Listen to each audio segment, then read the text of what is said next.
আমার স্বামী আমাকে বলে আমি যেন দেহ বিক্রি করে তাকে টাকা এনে দেই। এমন ঘটনা আগে নিশ্চয়ই শুনেননি। তাহলে আজকে আমার ঘটনাটি শুনুন। আমাদের বিয়েটা হয়েছিল পারিবারিক ভাবেই। আমার একটা অতীত আছে। আমার অতীত জেনেই আমার স্বামী আমাকে বিয়ে করেছিল। বিয়ের আগে আমার বাবা-মা আমার স্বামীকে সব কথা খুলে বলেছিল। কিন্তু তবুও সব কথা শুনে আমার স্বামী বলল, ওর অতীত মেনে নিয়েই আমি ওকে বিয়ে করব। কারণ দেখতে আমি খুব সুন্দরী ছিলাম। এরপর আমাদের বিয়ে হয়ে গেল। বিয়ের পর আমার স্বামী আমাকে নিয়ে আমার শ্বশুরবাড়িতে আসলো। শ্বশুরবাড়িতে আসার পর আমি প্রায়ই দেখতাম, আমার স্বামীর মামা প্রায়ই আমাদের বাড়িতে আসা যাওয়া করতেন।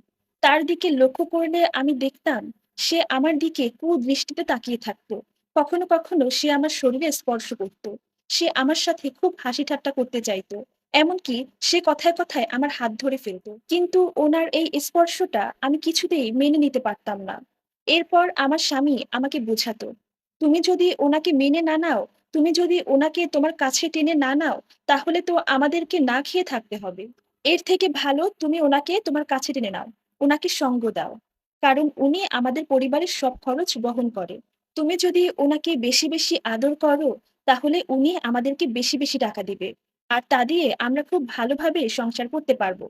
কিন্তু স্বামীর মুখে এই কথা শুনে আমি তাকে ডিরেক্ট জানিয়ে দেই, এটা কখনো সম্ভব না। আমি এই কাজ কক্ষনো করতে পারবো না। তখন আমার স্বামী আমাকে বলতো, "না বললে হবে না, তোমাকে করতেই হবে।" এরপর থেকে ওর মামা প্রতিদিনই আমাদের বাড়িতে আসতো। ওর মামা এসে ডিরেক্ট আমার রুমে চলে আসতো। আমাকে এসে উল্টাপাল্টা ভাবে টাচ করতো। কিন্তু এটা আমি কিছুতেই মেনে নিতে পারছিলাম না। ভীষণ কান্না করতাম। এভাবেই আমার দিন যাচ্ছিল। হয়তো আমার স্বামী আমার অতীতটা না জানলে আমার সাথে এমনটা করতো না। আমার স্বামী আমাকে নষ্ট মহিলা বলে জানে। আসলে আমি নষ্ট ছিলাম না। আমাকে নষ্ট বানিয়েছে। কিন্তু তাই বলে কি আমার স্বামী আমার দেহ বিক্রি করবে? যাই হোক, আমার স্বামী আমাকে বলতো, "শোন, তুই পারবি আমার মামাকে খুশি করতে। তাই জেনে শুনে আমি তোকে বিয়ে করেছি।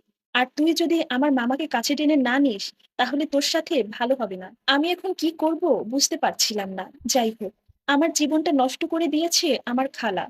আমার খালা আমাকে ভুল পথে নিয়ে গিয়েছিল।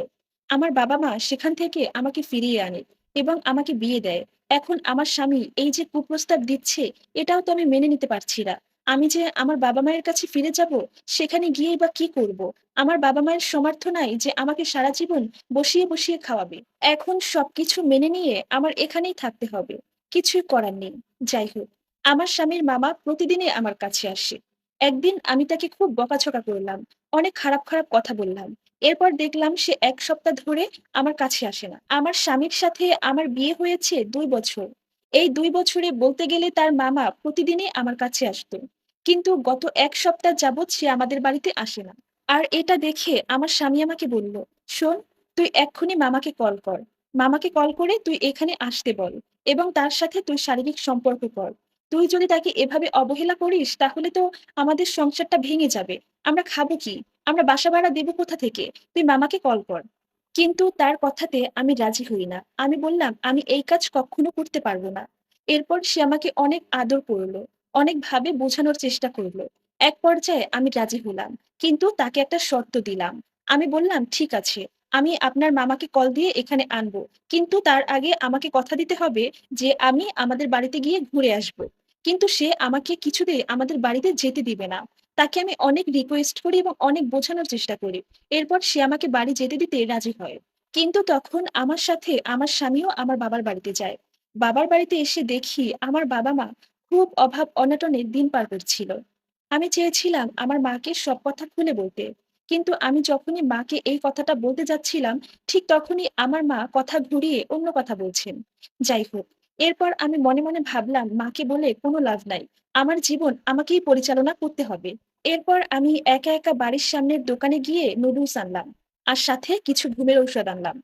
এরপর আমি নিজে সেই নুডলস রান্না করলাম। সেই নুডলসের মধ্যে ঘুমের ঔষধ মিশিয়ে দিলাম। তারপর সেদিন রাতে আমি সবাইকে সেই নুডলস খাওয়ালাম। সবাই খেয়ে ঘুমিয়ে পড়ল। ওই রাতে আমি একা, একা আমার এক বান্ধবীর বাসায় গিয়ে উঠলাম। এরপর আমি আমার কথা সব আমার বান্ধবীকে খুলে বললাম। আমার বান্ধবী একটা গার্মেন্টসে চাকরি করত। সেখানে আমাকেও চাকরি দিল। আলহামদুলিল্লাহ এখন আমি ভালো আছি। আল্লাহ চাইলে হয়তো খুব শীঘ্রই আমার প্রমোশন হবে। হয়তো এখানে কাজ করতে আমার অনেক কষ্ট হচ্ছে। এখানে কাজের অনেক চাপ। কিন্তু তবুও আমি কোনো হারাম পথে উপার্জন করতেছি না। কিন্তু তবুও আমি আমার স্বামীর মতো মানুষের জীবনে আর কক্ষনো ফিরতে চাই না। উনি আমাকে কি বলেছিল জানেন? উনি বলেছিল আমি যেন আমার দেহ বিক্রি করে উনাকে টাকা দেই।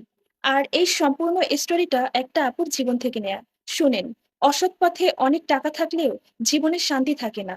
এই স্টোরির সাথে আমার বাস্তব জীবনের কোনো মিল নেই। ধন্যবাদ।